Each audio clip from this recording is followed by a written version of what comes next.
پیارے دوستو، السلام علیکم ورحمۃ اللہ وبرکاتہ۔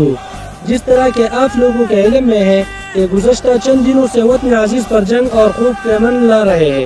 پلوامہ واقعہ ہندوستان نے پہلے لائن آف کنٹرول کے خلاف ورزی کرتے ہوئے اپنے جہاز پاکستانی حدود میں داخل کروائے، لیکن پاک فضائیہ کے قابل سپوتوں نے ان کو بھاگنے پر مجبور کیا اور بھاگتے ہوئے انہوں نے بالاکوٹ کے مقام پر ایک لوڈ پھینکا۔ جب دوسری مرتبہ پھر ان کے جہاز پاکستانی حدود میں داخل ہوئے تو پاک فضائیہ کے شیروں نے بروقت کارروائی کرتے ہوئے دشمن کے 2 جہاز گرائے اور ان کے پائلٹ کو گرفتار کر لیا گیا۔ پاک فوج کے اس کامیابی پر پوری قوم آج خوش ہے۔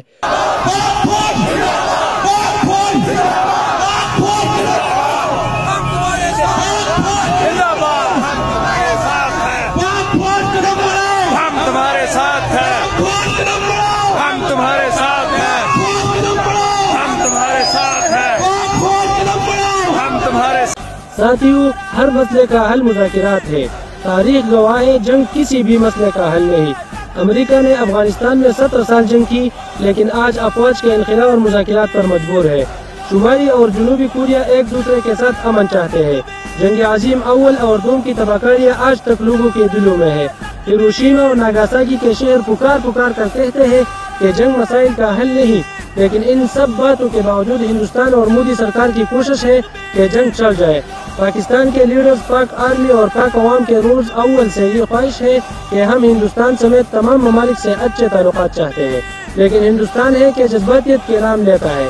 ہم پاک آرمی، دوست ممالک اور بین الاقوامی اداروں سے اپیل کرتے ہیں کہ ہر ممکن کوشش کرتے ہوئے امن اور مذاکرات کی راہ ہموار ہونی چاہیے، اور اگر پھر بھی انڈیا کی جنگی جنون قائم ہو تو انشاءاللہ جیت اسلام اور پاکستان کی ہوگی اور ہندوستان کی داستان تک نہ ہوگی۔ اس نازک موقع پر عوام سے درخواست ہے کہ پاکستان کی امن اور سلامتی اور پاکستان آرمی کی کامیابی کے لیے دعا کرے۔ اللہ ہم سب کا حامی و ناصر ہو، آمین۔